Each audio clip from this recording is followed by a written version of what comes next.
East Bengal transfer মার্কেটে আবারও আলোড়ন ফেলতে পারে।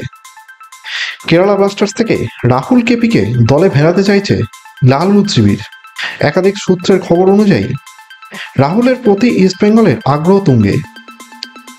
যদিও ইতিমধ্যে বহু ভারতীয় ফুটবলার দলবদল করেছেন, তবে রাহুল কেপির ব্যাপারে এখনও চূড়ান্ত কিছু জানা যায়নি।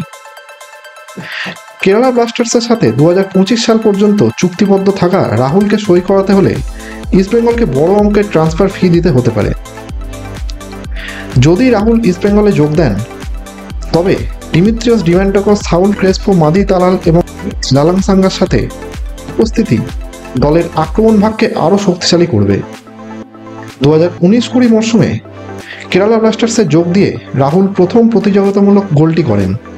যদিও চোটের কারণে অনেক ম্যাচ মিস করেছেন, তবুও গত মরশুমে 8টি ম্যাচে অংশগ্রহণ করেছেন। 2020 সালে তার চুক্তি 2025 সাল পর্যন্ত বাড়ানো হয়। বেঙ্গালুরু এফসির বিরুদ্ধে ম্যাচে তার গোলগুলো বিশেষ উল্লেখযোগ্য।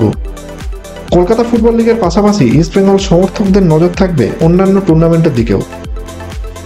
গত বছর দুর্দান্ত পারফরম্যান্সের পরেও ফাইনাল হাতছাড়া হয়েছিল, তবে এবার সাফল্য দিয়ে সিজন শুরু করার লক্ষ্যে মাঠে নামছে তারা। এখন দেখার রাহুল কেপিকে দলে আনতে পারে কিনা ইস্টবেঙ্গল ম্যানেজমেন্ট।